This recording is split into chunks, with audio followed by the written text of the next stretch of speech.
पुनरुत्थान काळातील दुसरा रविवार, डिवाइन मर्सी संडे. ख्रिस्ताठाई माझ्या प्रिय बंधूंनो आणि भगिनींनो, शाळेमध्ये ॲडमिशन घेताना बर्थ सर्टिफिकेट सबमिट केली जाते. त्या सर्टिफिकेटची पडताळणी झाल्यावर मुलाची किंवा मुलीची इंटरव्ह्यू घेतल्यावर स्क्रुटनी झाल्यावरती प्रवेश दिला जातो.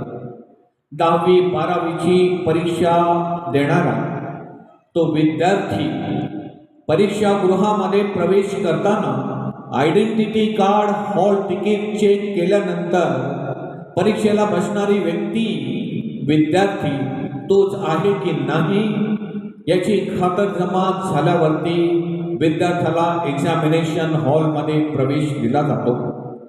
लोकसभा किंवा विधानसभेचे मतदान होताना मतदान केंद्रावरती आयडेंटिटी प्रूफ सबमिट करावा लागतो. मतदान यादीतील व्यक्तीची माहिती आणि प्रत्यक्ष मतदान करण्यासाठी उपस्थित असलेली व्यक्ती यामध्ये काही तफावत आणि भिन्नता नाही ना याची पडताळणी करावी लागते. त्यानंतरच कायद्यानुसार, नियमानुसार मतदान करण्याचा हक्क त्या व्यक्तीला बजावता येतो. परदेश दौरा करताना विमानामध्ये एंट्री पास देण्या अगोदर वेगवेगळ्या काउंटर्सवर व्यक्तीचा पासपोर्ट, व्हिसा, आयडेंटिटी प्रूफ हे व्हेरीफाय केले जातात. कम्प्युटरमध्ये त्या व्यक्तीची उपलब्ध असलेली माहिती आणि समोर असलेली व्यक्ती तीच आहे ना याची शहानिशा झाल्यावर विमानाचा बोर्डिंग पास त्या व्यक्तीला दिला जातो. बँक अकाउंट उघडताना, नवा पासपोर्ट काढताना, जुना पासपोर्ट रिन्यू करताना व्यक्तीचे फोटो, त्या व्यक्तीची स्वाक्षरी, identity proof, finger print, stamp impression आणि त्या व्यक्तीचं प्रत्यक्ष समोर असणं अतिशय महत्त्वाचं, गरजेचं आणि अत्यावश्यक असतं. सर्व खातरजमा, सर्व प्रकारची तपासणी, सर्व प्रकारची चौकशी, शहानिशा, व्हेरिफिकेशन, फेर तपासणी, उलट तपासणी, क्रॉस व्हेरिफिकेशन आणि क्रॉस चेकिंग झाल्यावरच व्यक्तीविषयी ठोस हमी दिली जाते. हातात असलेले डॉक्युमेंट्स आणि समोर असलेली ती व्यक्ती ही एकच आहे यावर अधिकृतपणे शिक्कामोर्तब केला जातो. बंधूंनो आणि भगिनींनो, जगातील व्यवहारिक, जागतिक आणि सरकारी कामासाठी या सर्व डॉक्युमेंटची आपल्याला गरज असते. स्वतःची ओळख देण्यासाठी, खात्री पटण्यासाठी, मीच तो आहे, मीच ते आहे याचा खुलासा करण्यासाठी आयडेंटिटी प्रूफचे डॉक्युमेंट्स जवळ बाळगावे लागतात. प्रिय बंधूंनो आणि भगिनींनो, पुनरुत्थान काळातील दुसऱ्या सप्ताहाला आजपासून आपण आरंभ करीत आहोत. आज ख्रिस्त सभा डिवाइन मर्सी संडे, दैवी दयेचा रविवार साजरा करीत आहे. आपल्या म्हणण्याप्रमाणे प्रभू येशू ख्रिस्त उठला होता. आठवड्याच्या पहिल्या दिवशी प्रभू येशूनं मरिया मग्दलेना हिला दर्शन दिलं होतं. प्रथम दर्शनी पुनरुत्थित ख्रिस्ताचं रूप ती ओळखू शकली नाही. प्रभू येशू ख्रिस्तानं तिला हाक मारली आणि त्या पुनरुत्थित ख्रिस्ताची वाणी मरिया मग्दलेना हिनं ओळखली आणि घडलेला तो वृत्तांत, पुनरुत्थित ख्रिस्ताचा तो अनुभव तिनं त्याची साक्ष दिली. प्रभू सोबत तो मरणापूर्वी असलेल्या लोकांना आणि शिष्यांना दिली, परंतु तिच्या साक्षीवरती, तिच्या त्या अनुभवावरती त्यानं विश्वास ठेवला नाही. त्यांना प्रूफ हवे होते. यरूशलेमहून अम्माऊस गावी प्रभूचे 2 शिष्य निघालेले असताना पुनरुत्थित प्रभू येशू ख्रिस्त दुसऱ्या रूपामध्ये त्यांना प्रगट झाला.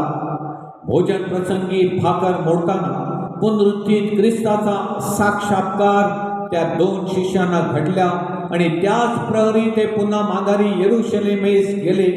आपण जे काही पाहिलं, आपण जे काही अनुभवलं, पुनरुत्थित ख्रिस्ताचा तो अनुभव त्यानं तिथं जमलेल्या प्रेषितांना आणि लोकांना सांगितला. परंतु त्यांनी देखील त्यांच्यावर विश्वास ठेवला नाही. त्यांना देखील प्रूफ हवे होते. 11 प्रेषित जेव्हा वयास बसलेले असताना त्यांनाही प्रभू येशू ख्रिस्त प्रगट झाला. ज्यांनी ज्यांनी प्रभूच्या पुनरुत्थानाचा अनुभव घेतला होता, त्याची साक्ष दिली, त्यावर देखील त्यानं विश्वास ठेवला नाही. त्यांचा अविश्वास आणि अंतःकरणाचा कठीणपणाविषयी प्रभूला खेद वाटला. प्रभू येशू ख्रिस्ताला वाईट वाटलं, दुःख झालं आणि याबाबत प्रभू येशूनं त्यांना दोषही लावला. बंधू भगिनींनो, आजच्या शुभवर्तमानामध्ये यहुद्यांच्या भीतीमुळे घाबरलेल्या, भयभीत झालेल्या, अस्वस्थ, अस्थिर आणि अशांत मनस्थितीमध्ये असलेल्या प्रेषितांना प्रभू येशू ख्रिस्त पुन्हा दर्शन देतो.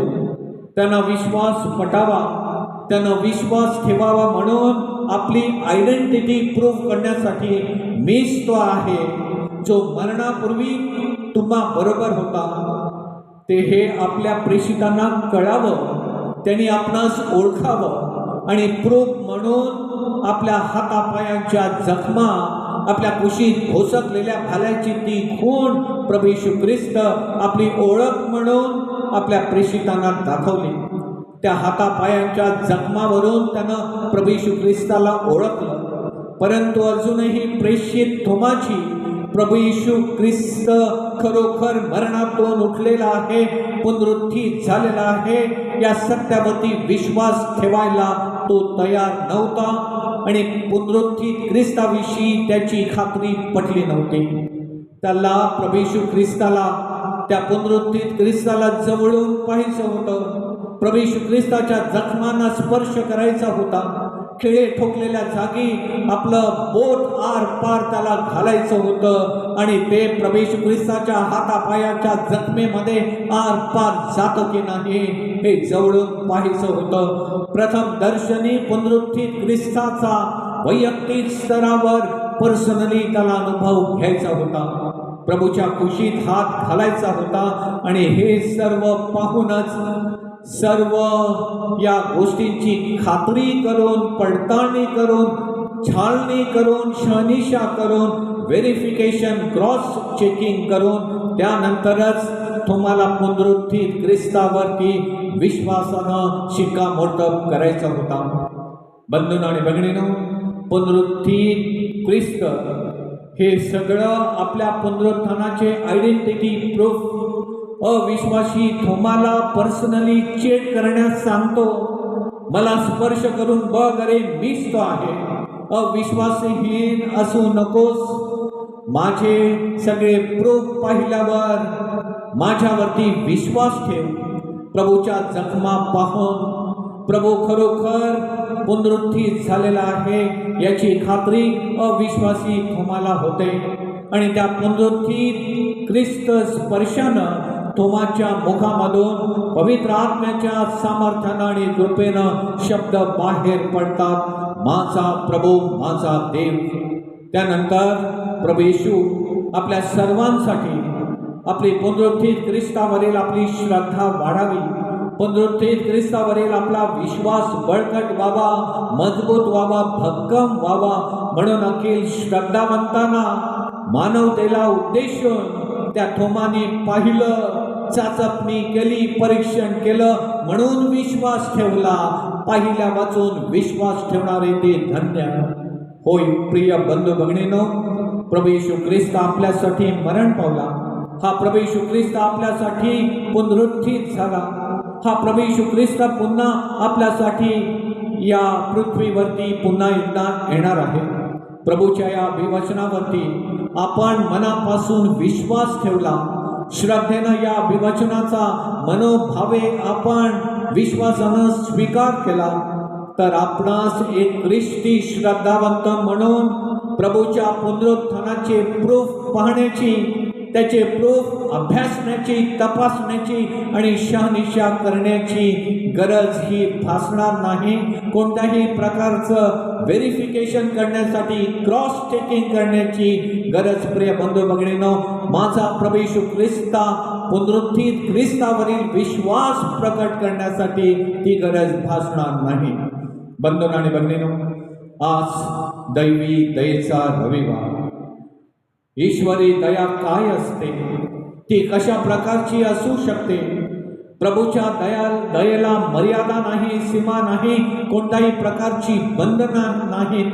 हे प्रभू येशू ख्रिस्तानं आपल्या जीवनाद्वारे, आपल्या जगण्याद्वारे, क्रूसावरील मरणाद्वारे आणि पुनरुत्थानाद्वारे अखिल मानवतेला दाखवून दिलं. प्रभू येशू ख्रिस्ताचं हृदय हे संपूर्णतः दयेनं आणि मायेनं भरलेलं होतं. आपले ख्रिस्तवासी पोप फ्रान्सिस कालच्याच दिवशी आपण त्यांना अंतिम निरोप दिला. ख्रिस्तवासी पोप फ्रान्सिस यांचं हृदय विपुल आणि अमर्याद दयेनं आणि सहानुभूतीनं काठोकाठ भरलेलं होतं. हे साऱ्या विश्वानं त्यांच्या सुवार्थिक आणि पालखी कार्याद्वारे पाहिलं आणि अनुभवलं. गोर गरिबांविषयी, दीन दलितांविषयी, गरजवंतांविषयी, विस्थापितांविषयी, मायग्रंट्स आणि रेफ्युजी आणि बंदिवानांविषयी त्यांच्या हृदयामध्ये असलेली कळकळ, तळमळ आणि दयेला तोड नव्हती. व्यक्ती चुकलेली असली तरी त्या व्यक्तीला आपण वाळीत टाकू नये, त्या व्यक्तीकडे आपण दुर्लक्ष करू नये. त्यांच्या हृदयामध्ये असलेली आणि बसलेली ती दया केवळ शब्दानच नव्हे तर आपल्या कृतीनं ख्रिस्तवासी पोप फ्रान्सिस यानं जगाला दाखवली, जगानं ती अनुभवली.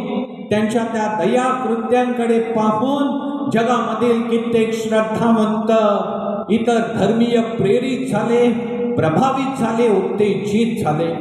बंधूंनो आणि भगिनींनो, एक ख्रिस्ती श्रद्धावंत म्हणून एकमेकांना दया दाखवणं, एकमेकांवरती दया करणं, एकमेकांना क्षमा करणं, क्षमा मागणं, स्वतः सारखं एकमेकांवर प्रेम करणं, एकोप्यानं आणि सलोख्यानं राहणं, ही आम्हा ख्रिस्ती श्रद्धावंतांची या जगामधील आपली ही खरी आयडेंटिटी आहे.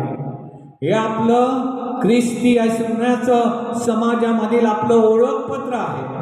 त्यासाठी Aadhaar card, PAN card, voting card, passport, fingerprints दाखवण्याची, व्हेरीफाय करण्याची काहीच गरज नाही. त्यासाठी आपला पुनरुत्थित ख्रिस्तावरील विश्वास प्रभूचं कार्य करण्यासाठी पुरेसा आहे.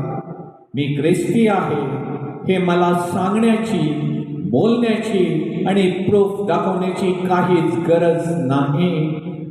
माझ्या वर्तनामध्ये, माझ्या वागण्यामध्ये, माझ्या जीवनामध्ये आणि मी माझ्या कृतीमध्ये, प्रिय बंधूंनो आणि भगिनींनो, प्रभू येशू ख्रिस्त पुनरुत्थित ख्रिस्ताचा अनुभव हा दुसऱ्यांना आला पाहिजे आणि ख्रिस्त माझ्या अनुभवानं, माझ्या जीवनानं मी जिवंत केला पाहिजे. आमेन.